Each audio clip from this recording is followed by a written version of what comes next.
Okay, here we go. Hi. Hi, everybody. Welcome to another week of our Google Hangout for Survivors. We are having a few technical difficulties tonight, and right now, Athena is with us only via audio. Are you Hello, out there, Athena? everybody. Yeah, I'm here. How's everybody doing? We're so excited that you're here, and we are so grateful that you are listening and that you are giving us the opportunity to bring you information and support and encouragement tonight. Athena, remind me again the different audio formats that people could be tuning in on, podcasts and things like that. Yeah, we want to welcome our iTunes listeners and Stitcher. And if you found us on SoundCloud, and we even have a possible Roku channel situation in the mix. So Yes. that's that's pretty exciting. I got some information from Renee this weekend on the Roku channel. And so if you're finding us on Roku, video or audio, uh, or any of the other podcast providers, then we're just really excited that you're here, Yep. and we're here for you. We're here to serve you in any capacity we can, and we're improving every day with new opportunities and technologies. We tested out some technology just before this broadcast, where you'd be able to watch us live every week from our website and interact with us on a Twitter stream. Yes. So it was working before we went live, and now we're live and it's not working. So I'm not sure why I'm not on there, but have no fear. By the time you're watching this, you will likely be able to find us in all of those different places that we just mentioned: YouTube, Stitcher, SoundCloud, Roku, and on nomoreshameproject.com/watch. Yes. And to follow along with Bobby's Fancy Dancy one page with all of the incredible, powerful information on it, you can go Yes. to nomoreshameproject.com/downloadables. And the one page that matches up with tonight's broadcast is which one, Bobby? It's called When Your Abuser Dies. That's what we're talking about tonight. Yes, we had quite the heated conversation last night on our Twitter chat. It was. It's in a very emotional topic for many people. It brings up a lot of feelings. So we want to give you some tips, some strategies on what to expect and how to deal with that. Yeah. Any other PSAs that we should give, Athena? I know the anthology is coming out November 17th, so keep your eyes open for that. As it gets closer, we'll start to give you some links and more information on how you can buy it. Yes. We have the conference coming out next June. Probably going to be, I think, the third weekend in June, like the 25th, 26th, 27th. Watch for that. Definitely. Yeah. That's going to be amazing, a chance for us to bring together survivors from all across the country, have some time for some really powerful community work. Yeah, definitely. And we're going to have some breakout sessions and some really incredible guest speakers. And of course, the authors of our anthology will be there. And just really excited about all the different mediums that we are able to pull together as survivors to offer to other survivors. So other than the retreat, the last weekend in June, and the anthology being published November 17th, yes. We already said hello to all of our audio listeners and from the podcast world out there. Other than that, we're just really happy that you're here, and we always tag our Wednesday night hangouts off of our Tuesday night sex abuse chat, which is a Twitter chat that was started by Rachel Thompson and Bobby Parrish. Yep. So it's the same topic, and we start talking on Tuesday night, and we wrap it up on Wednesday night. And the reason we've done that is that we find we kind of have two different audiences. One is our Twitter chat community, and then the other is our Google Hangout community. So we want to make sure that we have the opportunity to reach everyone and give everyone the chance to contribute what they want to say and share their story, share their voice. As we go on, we hope that we will have some guest speakers for you here on the Google Hangouts. and Yeah. just lots of different ways for you to get education about survivors and what it is to be a survivor and how you can further your recovery. Absolutely. And next week, we are going to have someone hopefully here, sort of a surprise, maybe co-host at the beginning of our show next Wednesday, and I will be joining you guys towards the latter portion of Yes. the Wednesday night Google Hangout. So I'm really excited to just be connecting with you guys. I know that most of you know I'm Athena Moberg, and this is Bobby Parrish. Yes. And we do have some really great material for you to equip you in your recovery journey today. And yes, Bobby, I'm going to bring that up here. Yeah, we have that awesome one page that we created here. And again, these are available on our website, nomoreshameproject.com/downloadables. All of them are there. And we're building up a library of them. If you need information, please go and look there and see what you can find about a whole variety of topics. What we're talking about tonight is when your abuser dies. This can be a very emotional time, and what I find, it can be a surprising time because feelings and emotions come up that we hadn't expected to come up, or they come up with a strength that we didn't begin to believe was possible. So take a look at this, and I talked for a little bit. Let me just back up for a minute and say that one of the things that Athena and I believe very strongly is that education is empowering. That survivors, if you're educated about what recovery is like and what to expect, you will have not only a faster recovery, but an easier recovery, and you can take charge of your recovery rather than it being in the hands of a provider or a therapist or something like that. So we put together a lot of these one pages with the whole idea of educating you, so you are empowered and you're ready to go when things come up in your recovery. Yeah. Okay, so let's look at, I talk about how I've had many women whose father was their abuser. When their father dies, the amount of grief that they feel is overwhelming to them. And they didn't expect to feel that kind of grief because they thought they were angry or they thought they had resolved all their issues. And I know we had several people talk about this last night, Athena, about how surprised they were by that sense. And we talked about having to give up that fantasy that all of us have, that our father will finally, somehow miraculously turn into the father that we always wanted him to be. I think this is a key topic not only for trauma survivors, but just for people in general.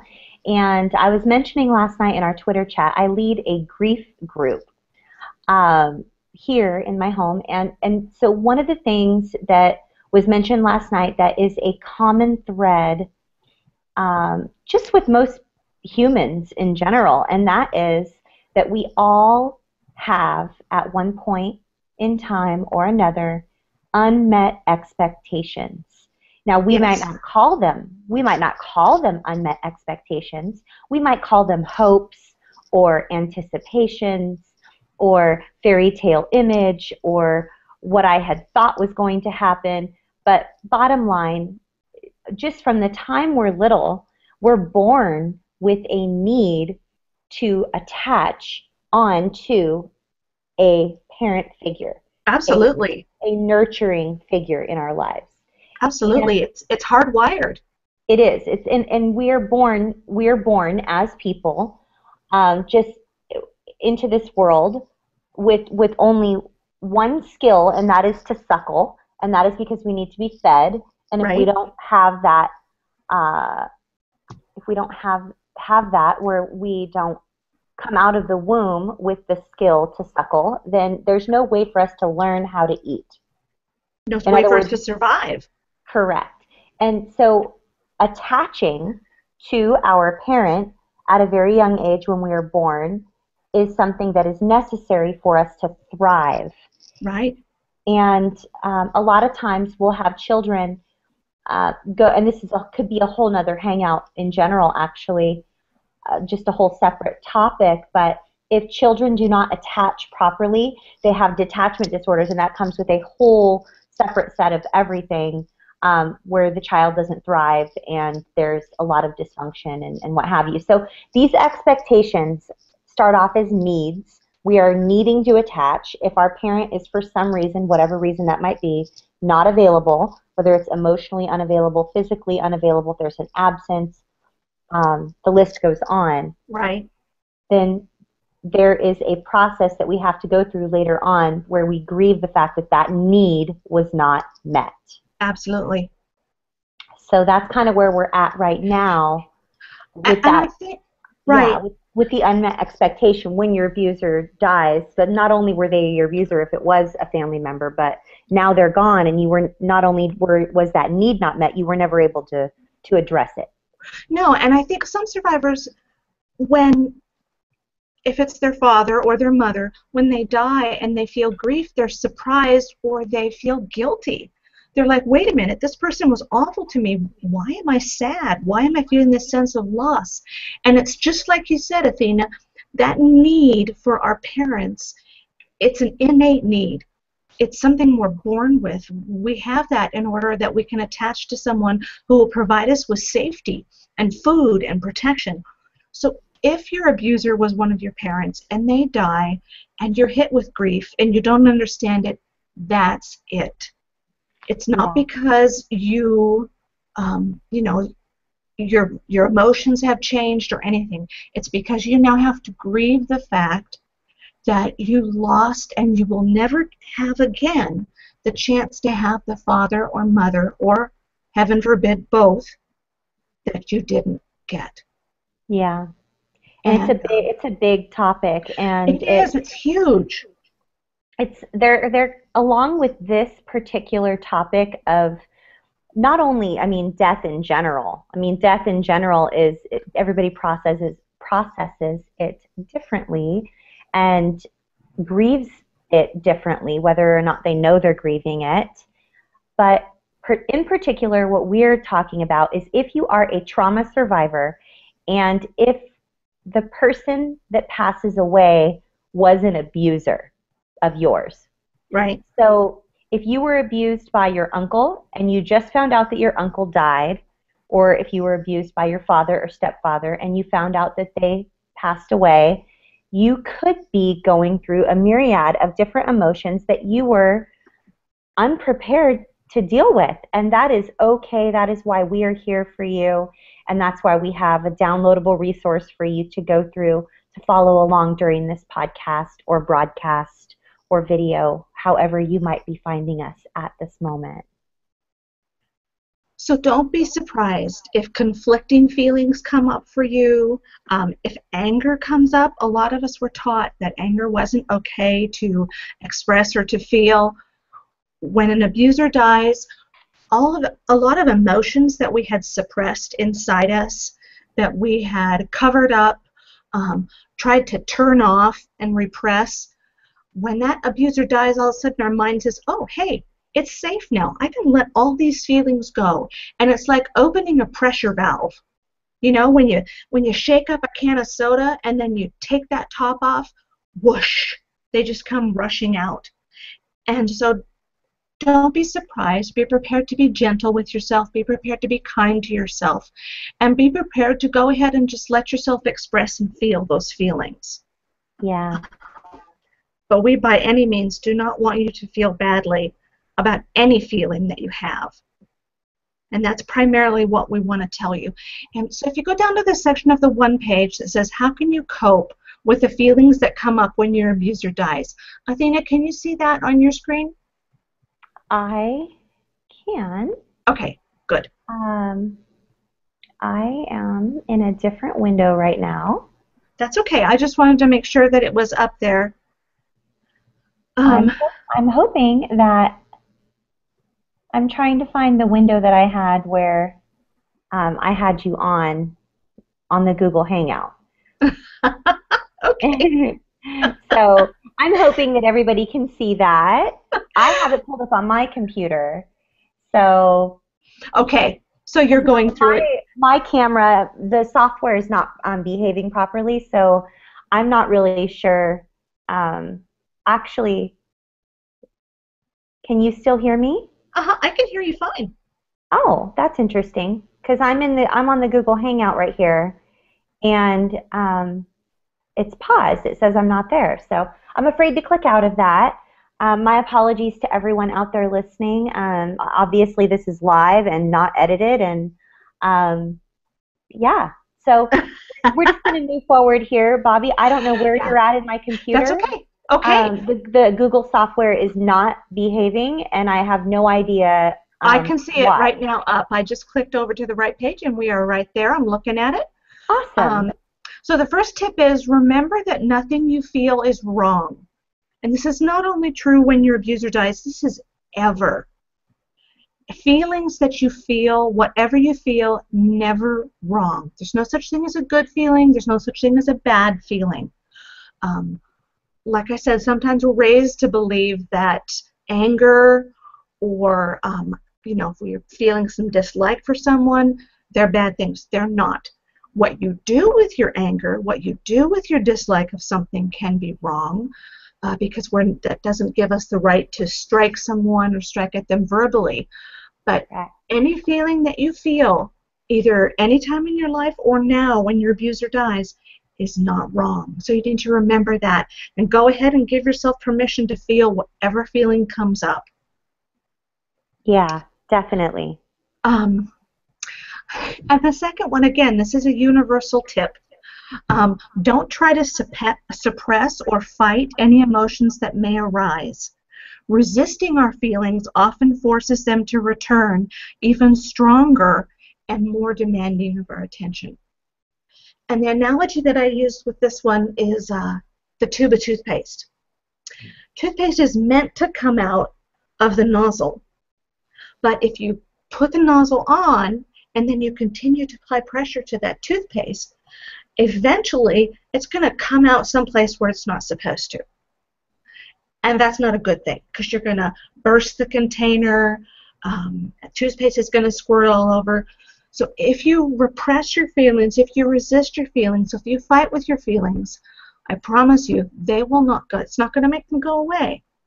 They're going to come back, and they're going to come back stronger and harder than they would have if you had simply allowed them to go ahead and come out originally. Yeah, and I want to mention for everyone, that goes for mostly every situation that you might be frustrated about in your recovery. And what I mean by that is, for instance, let's say you're having some symptoms. Like if you go down here, all of these things like that we have on our one page on how to cope with different feelings. Right. There are a myriad of different triggers that can happen. Absolutely. Oftentimes, if you struggle with any type of obsessive compulsive or other types of disorders or symptoms in your normal life, when stress arises, those things can be amplified when your abuser passes away. And true, very true. Yeah. And what Bobby was just saying was, for you to be hard on yourself about a particular feeling that you're having only amplifies it even further. Yes. So we have a colleague that is also, she works in the sexual abuse space, and she had just mentioned in a video that she put out the other day regarding obsessive compulsive. So when you have obsessive compulsive tendencies, regardless of how they show up in your life, whether it's washing your hands several times a day or counting syllables or opening the door and closing it or what have you, when you get irritated with yourself or start judging your feelings that you're having in those moments, that's when they flare up. That's when they amplify. That's when they start taking over and you're no longer in control of your emotions. I like the way you put all that, Athena. It's perfect. Thank you. Yeah, well, it's just, And it wasn't even me. It was this video I watched. So like, if you just acknowledge the fact that you are, let's just say your abuser passes away, you find out about it, you feel a lot more emotions or grief or sadness or anger, or it's affecting you a lot more than you thought it was going to. Rather than putting a judgment on that feeling, gosh, I thought I was farther along in my recovery than this. I thought I was over this by now. I mean, I haven't talked to this person in 35 years. Why am I all of a sudden upset? Exactly. As soon as you feed that and you give it energy and you focus on that rather than focusing on the fact that you've been given a sound mind. You were created to be creative and smart, and you're uniquely gifted, and you matter, and the choices that you make a difference, and you have all of these wonderful people in your life, and you have this that you do for your job, and you've raised your children, and you have great relationships. As soon as you start forgetting all of those things and going, gosh, I can't believe I'm counting my syllables or opening that door and closing it, or I'm so upset because so-and-so passed away and I haven't even spoken with them in 35 years. As soon as you start focusing on that and obsessing over that, it begins to have a negative connotation and show up in your life in a way that is going to affect everything else in a negative way. That makes so much sense. I've never heard it put exactly like that, but boy, does that make sense. Thank you. Yeah. That's great. And again, it marries with that analogy of, trying to keep everything closed up in pressure. One of the things that I know that I have been told, and I'm not sure I 100% agree with it, but there is a philosophy in the mental health community that depression can become worse if we turn our anger inward.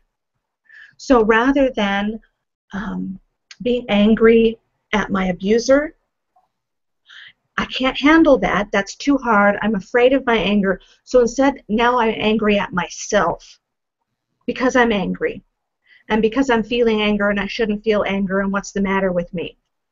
And that will just make everything worse, and it will increase depression. It will increase those feelings of isolation and shame.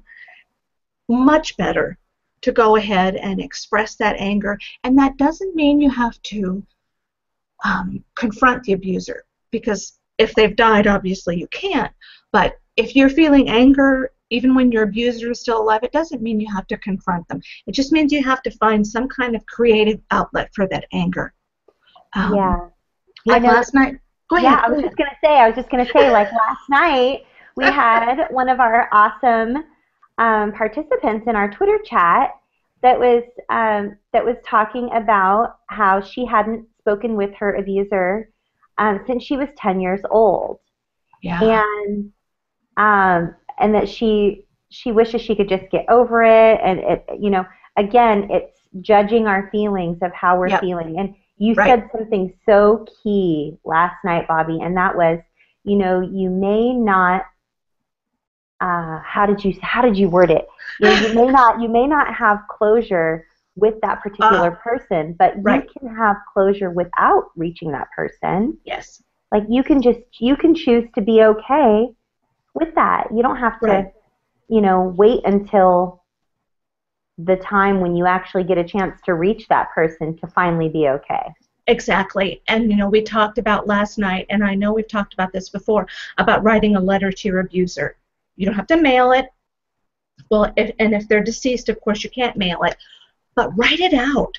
Talk about, these are the things that bothered me, and this is why I'm upset, and this is why I'm angry, and these are the things that I needed you to apologize for, and these are the things that I wish that you had done. Just get it all out on paper. And then, whatever you want to do with it from that point on is fine. Throw it away, have a little ceremony, burn it, take it to the grave site, bury it in the ground next to the headstone, whatever you want to do at that point. It's up to you. But just getting that out of your system can bring you that closure that you wanted before they died. Well, and it's necessary. Yeah, and it's necessary. It is necessary. Because if you don't allow, it's necessary for you to have peace. That's what we're most concerned about. Exactly. We're always concerned about you. You're our top priority.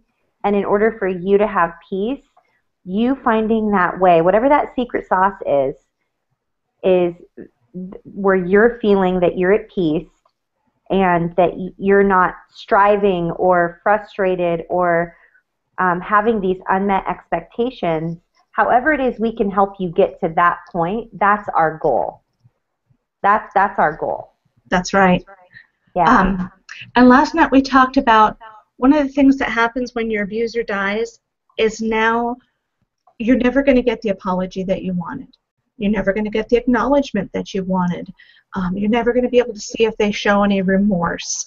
And that's not just if they're your parent, but that's if they're a sibling, a babysitter, all those things. They're gone now, and you're not going to get something that maybe you wanted. Yeah. So you need to be prepared for that, to be able to grieve that too. And that's a really difficult component to deal with, because again, part of the grieving process is being able to release those unmet expectations. Yes. My husband hates the word expectations because it just presupposes that everyone walks around expecting things from you. Well, we don't realize that we're expecting things from someone because it's just the way that we judge the word expectations. But just to give an analogy, because obviously Bobby and I are, we really love to give you visual analogies. We do. If you're pulling into a parking lot, you are in a parking lot. Its sole purpose of existence is to have a lot of spaces for you to park in. It is a parking lot. If you drive around and around and around and around and you don't find a parking spot in the parking lot that is supposed to have a lot of spaces for you to park in, you are naturally, at some point, going to be disappointed or frustrated, right. Or you could lose your patience, or you could say, oh, I guess maybe I wasn't supposed to go here today. I'm just going to leave. But you had, like a normal expectation would be that if you're going into a parking lot, you are going to find a place to park. Absolutely. Same thing with going to the grocery store. I mean, sometimes here, I live on an island, and as most of you know, here in Hawaii, we have hurricanes and tsunamis and all kinds of different things than you all have on the mainland and in the UK. Oh, shout out to all of our friends in the UK and Australia and New Zealand, because our audience is growing, and I completely forgot to give them a shout out in the beginning. So, so here on an island, when I walk into the grocery store, I have an unspoken expectation that I'm going to be able to find the food and the items I need to purchase. Yes, exactly. It's a normal expectation. Right. It's not something you put a lot of weight into. You don't walk around thinking, oh my goodness, I hope there's going to be food at the grocery store. But when you show up, once there has been a tsunami warning or a hurricane watch that has you been and 8 million other people, right? Correct. We literally, if you don't leave right away from your home, depending on where you live, you will not be able to get gasoline, you will not be able to get money out of the ATM, and there will be no food or bottled water left. It's just natural. That's just what happens here on an island. The shelves clear out, Costco's empty, Walmart's empty, everything's empty. So as silly as that might sound, and you might be thinking, I thought this was a Google Hangout regarding when our abuser dies, and she's talking about a grocery store. But if you have not spoken with your abuser, or you've been close with them, or what have you, the feelings you're feeling because your abuser passed away are similar to those expectations of you thinking that there's automatically going to be gas at the gas station, a parking space in a parking lot, or food at the grocery store. You're thinking, gosh, I either A, already processed this, why am I feeling this? I didn't think it was going to hit me this hard. I haven't talked to them in 35 years. Why am I feeling these feelings? And what we're here to tell you is, first of all, you're not crazy. You're not alone. No. And we are completely here for you. We get it. We totally get it. We so get it. We totally get it. And we've all been there. And we want you to be prepared. We really strongly feel that if you're prepared to grieve the loss of the loved one or the abuser or the friend or the family member or whatever, not only grieve the loss of them, because it's not them, the person that you're grieving, it's that hope or that expectation that perhaps you would be apologized to or you would be acknowledged for the first time in your life. And we want you to hopefully walk away from this Google Hangout or this broadcast or this podcast knowing that reaching out for help is a sign of maturity and strength. It is not a sign of weakness. No. Yeah, and we'll get there. Absolutely That's not. at the end of at the end of our one page. But I just wanted to preemptively just let people know that it's definitely okay. It's okay to reach out. To ask. If you have no one else in the whole world to ask, that you have us. Exactly. And we will, once we finish with this, we'll give you the screen and we'll talk about it too on the podcast. So those of you who are just listening and can't see the screen still get the information. We'll give you all the ways to contact with, all the ways to interact with us so that you know how to reach out and get the support you need. And we have so many ways to get you plugged in to help. We have support groups. We have chats. We have a Twitter community. We have Facebook connections. Whatever it is that you might need help getting done, we'll help you with it. Absolutely. So that's why we're here.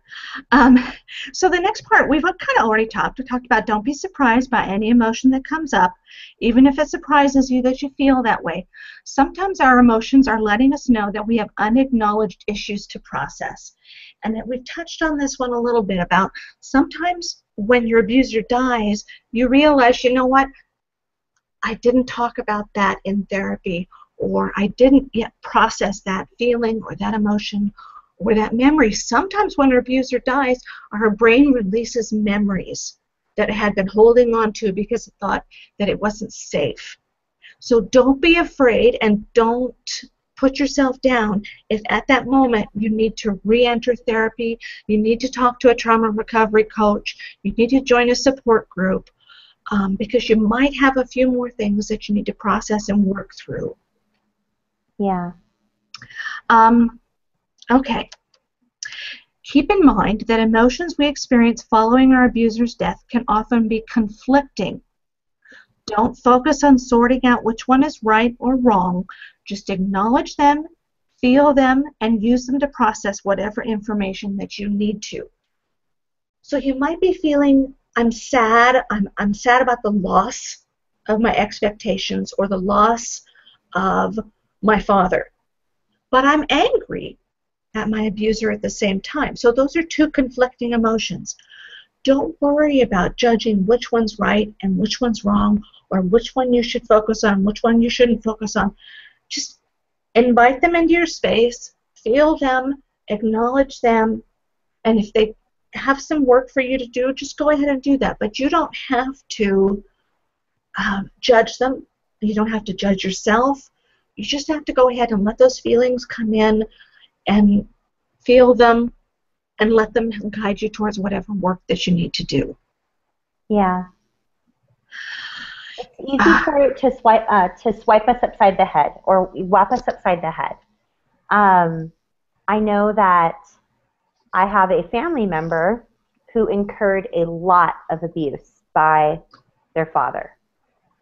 And to this day, when they talk about their father, Mm-hmm. they're completely numb. And we talked about numbness last night. We did. Which is awesome because being numb, first of all, it doesn't make you a monster if you're numb. Nope. A lot of people feel like, gosh, I must be a horrible person because I'm numb about this. But that is not the case. And secondly, and this could be an entirely different broadcast or episode as well, but my family member that incurred a lot of abuse from her father who passed away also incurred a tremendous amount of neglect and minimizing and a little bit of abuse in different areas from their mom.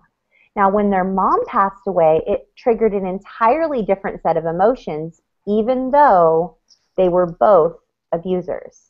Right. So a lot of you listening or watching right now are thinking, well, maybe you might even think that you've only had one abuser. And if you're like me, this is Athena speaking. I know that our software isn't working and you can't really see me talking to you, which breaks my heart because I want you to know that I'm here. But I thought that I only had one abuser. As I started going on the journey through my recovery and volunteering more often, helping other survivors with their journey through recovery, I started having memories that would pop up out of nowhere, reminding me of a different set of abuse that had gone on at the hands of someone completely different than the person that I was thinking about to begin with. Now, that surprised me, shocked me, knocked me on my behind. I was out of commission. It gave me nightmares. I was having mild panic attacks. I couldn't really think straight. I was spent a lot of time in prayer and meditation and quiet time in the morning with my husband, just having prayer, and we would read through the Bible together. And that gave me a lot of peace. But I got to tell you, to be 40 years old and realize that something you thought to be true for 40 years, you all of a sudden are remembering, oh my gosh, how could I have forgotten that? I used to remember that. I remember being younger and remembering that, but I had completely forgotten about it. Wow, I had abuse from this person, and this person also. And I didn't even know that it was abuse at the time, but wow, it was. Now, all of a sudden, your recovery journey, which, by the way, is never linear, it just became a lot less linear. It tends to cycle. It does. Yeah. It's frustrating. So, I mean, if you are processing emotions and memories of several different abusers, or we're even going to have a lot of different videos and one-pages and resources up letting you know, some people have certain things happen to them and they don't even know that that's even called abuse. Exactly. Yes. So anyway, we just want you to know that we're here, and the different types of emotions that you're going through because someone that either neglected or abused you, whether it was a family member, friend, etc., has passed away. Please be gentle with yourself. Please don't judge your feelings. Please allow yourself the space necessary to reach out for help in real life, online, through someone at church, through a family member, a friend, someone who's a safe person. And by all means, reach out to us. But just be gentle with yourself and allow yourself the time and space needed. Exactly. Yeah, because you're worth it. You're really worth it. And this brings us to a topic that I hear a lot of survivors talk about, and that's what happens when the funeral is held and your abuser was a family member or a close family member, that the rest of the family is going to go to the funeral. And maybe you're not sure whether you want to or not, and they are pressuring you. You need to come. What's the matter with you? He was your father. She was your mother. He was your brother. You should be there. Aren't you over it by now? Oh my goodness, yes. What is the matter with you? That took place so many years ago. It wasn't as bad as you think it was. What are people going to think if you aren't there? Oh, I hear that one a lot. Yeah. And I know it's hard. I know it is. But try to separate yourself from their pressure and decide what's best for you. And you know what? If you decide that it's best for you to go, then that's okay. Go. But if you decide that it's best for you not to go, then don't go. We want you to be able to do, you to feel empowered to do whatever is best for you and your recovery. Yeah. And if you decide to go, please take supportive, safe people with you. And last week we talked about dealing with family members, and we gave you a lot of different strategies for dealing with family members.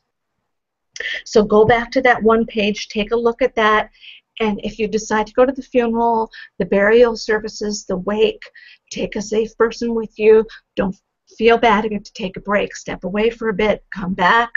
Don't let toxic people corner you. Whatever you need to do to feel safe in those circumstances, you should absolutely do. Yeah.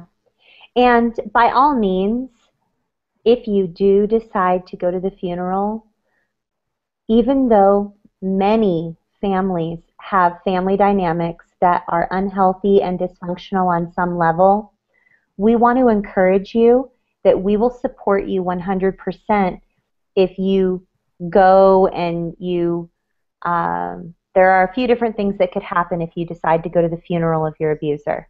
One of the things that could happen is you could go and put on this happy face and just want to be respectful and want to be kind out of respect for your elders and your loved ones, and that's completely fine because that's something that you feel strongly about. That's okay. Another thing could happen. You could completely fall apart. There could be the elephant in the room, and you could be completely not okay with the elephant in the room, and so you're going to just decide to tell everyone in the whole room what a complete pedophile this person was, and that they were a person who abused you or sexually abused you or what have you. And it could really be something that most would think of like as a Jerry Springer show. We're never going to judge you. It's going to go down how it's going to go down. But what we want to encourage you to do 100% of the time is please, please take care of yourself. Guard your mental and emotional health at all costs. It can be really horrific for you, especially if you have any type of dissociative behaviors. PTSD. Oh my goodness gracious. You could literally we don't want you to cause any harm to your psyche. So if you fall back into those family dynamics and your role was being the people pleaser, and then the whole way home from the funeral, you're guilting yourself because you're like, I can't believe I showed up and I was that people pleaser again. Oh my goodness, that's why I live so many miles away from my family, etc. Attaching judgment to what it is that you do is just going to make your recovery more difficult, and it's going to be more of an uphill battle than it is going to be, not that it's ever downhill, because it certainly isn't, but we're just here to support you. We are never going to judge you for for falling back into your people pleaser behaviors, or for letting all the aunts and uncles and nieces and nephews know that grandpa sexually abused you or touched you or fondled you or what have you. We are never going to judge you regardless of what you do. We are here to support you, and we have entire communities filled with non-judgmental support that we can invite you into. All you have to do is shoot us an email or send us a tweet or a Facebook message or whatever. And I really feel like I want to just let people know who are listening, Bobby, what those links are, so that when they pull over, like whenever they pull over and they're not driving, so that they're being really super safe, you can log on to nomoreshameproject.com /downloadables to get all of the one sheets we have been talking about. You can click on nomoreshameproject.com /watch if you are looking to find out when our next broadcast is going to be. You'll be able to find out how you can watch us on our next broadcast and interact with us through a Twitter feed. And Bobby and I are usually on social media, and we have a Facebook page, we have a Twitter account, we each have private Facebook pages and private Twitter accounts, and we also have email. So if you require Skype, we have Skype as well. You can book a Skype appointment with us through our websites. Those are for a premium price. Those are not complimentary. Everything else we've mentioned to you obviously is complimentary, and we just want to be here to support you. What were you going to say, Bobby? I just kept on going. No, hey. What I have up on the screen right now are the weekly activities where they can reach out to us, the Twitter chat, and that you can join on Tuesday evenings, 6 p.m. Pacific Standard Time, 9 p.m. Eastern. Just use the hashtag #SexAbuseChat. We use a different topic every week, and that same topic then carries over to tonight, on our Google Hangouts. And do not be afraid to just watch. If you want, just watch the stream go across on your screen. We have a lot of people who do that because they're not quite sure. Because a Twitter chat is not private. It's public. Anybody can watch the stream from anywhere. So if you don't want to speak out, if you don't want to contribute to the conversations, absolutely fine. No problem at all. We have probably 2 or 3 times the number of people who just watch than the number of people who participate. Oh yeah, easily 3 times the amount of people. I know that Rachel's not here with us on our Google Hangout, but on Tuesday nights, Rachel and Bobby originally started Sex Abuse Chat way back in January of 2014, yep. And I joined them shortly after, and all 3 of us get private messages. We get private Twitter direct messages, or we get Facebook messages, or we get text messages or emails.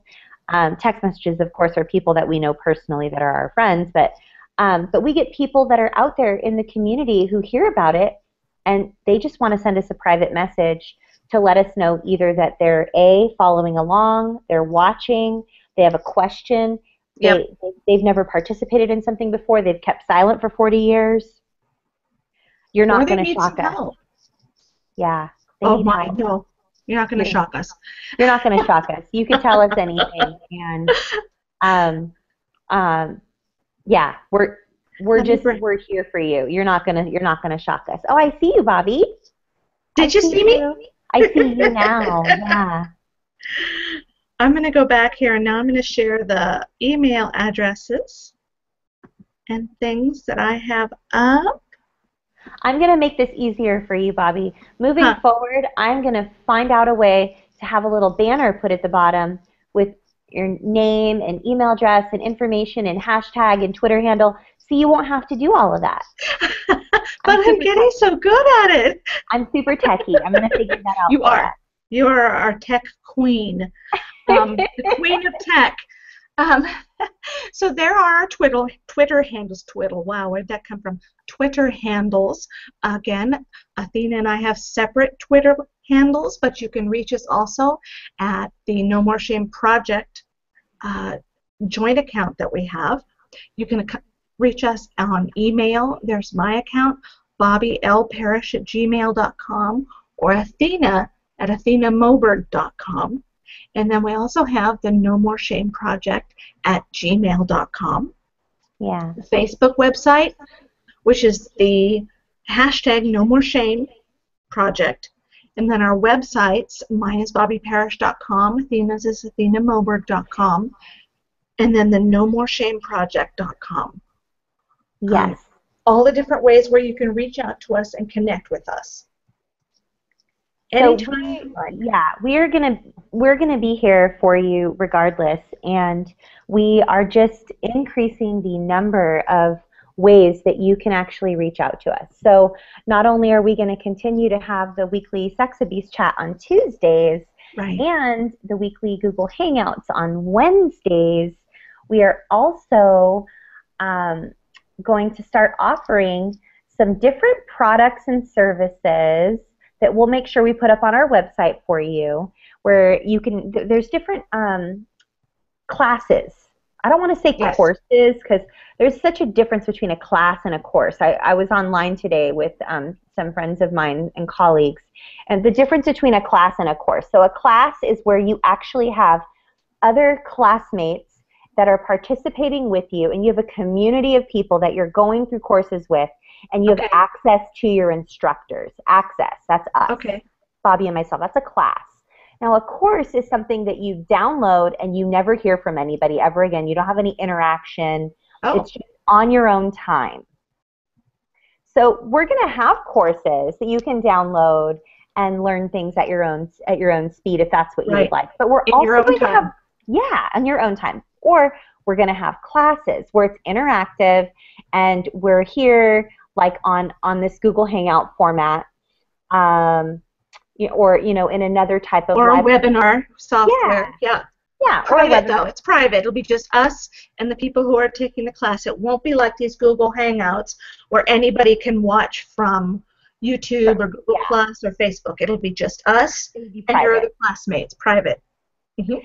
And then we do have a private Facebook community for people that are students that want to take classes, and we'll join you into that private Facebook group community where your class will all interact with one another, support one another, ask one another questions, answer one another's questions, kind of like a mastermind, which, as you know, mastermind groups, I've mentioned them before, super, super, super powerful in your recovery. What a mastermind group can do is you take several different people that are in different stages of recovery or the same stage of recovery as you, and share stories and share viewpoints and struggles and frustrations and victories. And we really learn more together than we do separately. So, and not only that, but you get to practice the behaviors and the skills that you're learning in recovery. And that's one of the reasons I love community for survivors. And we talked about this last night in terms of reclaiming our power. And when your abuser dies, chances are you didn't have a lot of power when you were a child. But when your abuser dies, that might be the excellent time to reclaim your power. And in terms of going to the funeral, talking about no more secrets with other family members, and being in a community of survivors allows you to practice being more assertive with other safe people. Because if you want to be assertive in the real world, you're going to have to be assertive with some people who are going to snap back at you, or they're going to become aggressive in response to your trying to be assertive. So when you're in community, you get to practice, and you get to practice with safe people. And there's a lot of power to that, a tremendous amount of power. There is. And the most wonderful thing about being in a mastermind group, being in a community of other people, is that having that safe place to practice those new behaviors gives you confidence. Exactly. And it's all about everything that Bobby and I are doing. Everything we are about is to equip you to feel more confident. We want you to feel more confident. We want you to know that you're amazing. And we just want you to feel supported. We want you to feel that you are in charge of your recovery. Exactly. You are not at the whim of anyone else. You really are equipped and empowered to feel as healthy and confident as you choose to feel, and we really, really, really want you to feel supported. So, and when you feel confident, then you're able to tackle your recovery better. Oh yeah. Because when you don't have that self-confidence, that self-esteem, that self-worth, which, by the way, is a core issue in recovery, that's one of the things that abuse takes away from you to the very root of your being, is your self-worth. And when you feel confident, when you regain that self-esteem, I promise you, your recovery will be easier. And it will be quicker, I promise you. And so that's one of the things that we really hope to be able to provide to you, is a way to build your confidence and build your self-esteem through the work that we do. Absolutely. Okay, well, let's talk about next week. Next week we're going to talk about the lies that our abuse teaches us. And like we just talked about, one of the things is you're not worth anything, so therefore you don't have any self-worth. You're not worth being loved. You're not capable of being loved. And so next week we're going to talk about all those different lies. It's your fault. You caused it to happen. Somehow you seduced your abuser. You deserved it. We're going to talk about all of those lies next week and ways that we can help combat them and learn the truth, which is that you are worthy, you are lovable, it was not your fault, and you absolutely did not deserve what happened to you. There are some misnomers that I want to mention, and this is going to cause an entire huge round of comments and questions, I'm sure, during our Twitter chat next week and on our Google Hangout. There is an entire contingency of people out there that believe that the universe provides for you exactly what you need. You needed to be abused in order to have the life that you have right now. Everything is imperfection, and you cause everything. You invite everything into your life. I got told that by someone, and I got to tell you guys, what? I've been told that too. Yeah, I was literally at a business meeting at the home of one of my colleagues, and I was sharing with her some of the work and volunteer work and moving into the coaching work that I had been doing with survivors of sexual abuse. And she began to go on this dissertation about how we all invite everything that we need and everything that we deserve into our lives, and that the universe provides everything we deserve. And I looked at her and I thought, are you saying that I deserved to be molested by my family members? And she looked at me, and her eyes were really big, and she sort of backpedaled a little bit and said, well, I'm just saying that that must have been something that you needed. And I'm like, you're saying that I needed to be molested? Is that really what you're saying? Like, I just want to be completely clear that you're actually saying that. Right. And, well, long story short, we ended up working it out, but we're here to tell you right now that whatever those misnomers are out there in the world, whatever the universe has provided in your life, that you've gone through this abuse, whether it be rape or molestation or any type of sexual assault whatsoever, we're here to tell you that you didn't deserve it, and that it wasn't because you wore a certain outfit, and it wasn't because you acted a certain way. It wasn't because the universe needed to give that to you in order for you to have the life, and it wasn't something that you invited. And regardless of and you didn't ask if there was a drug put in your drink. You weren't drugged because you went to the bathroom. You were you were sexually assaulted in some way, shape, or form, or abused or neglected in some way, shape, or form, or survived this trauma because someone else inflicted it upon you, and it had zero to do with anything that you caused. Someone else's choice. Yes. Bad choice, but it was their choice, not yours. Absolutely not yours. And yes, that will be an interesting topic to discuss.